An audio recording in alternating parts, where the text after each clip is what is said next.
John 13, verse 34. A new command I give you, love one another. As I have loved you, so you must love one another.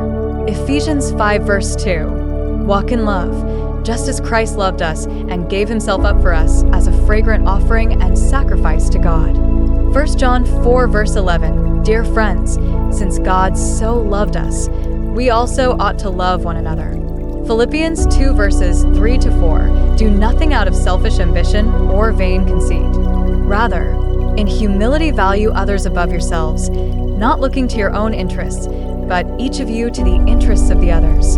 Colossians 3, verse 13. Bear with each other and forgive one another if any of you has a grievance against someone. Forgive as the Lord forgave you. Luke 6, verse 31. Do to others as you would have them do to you. Romans 13, verse 10.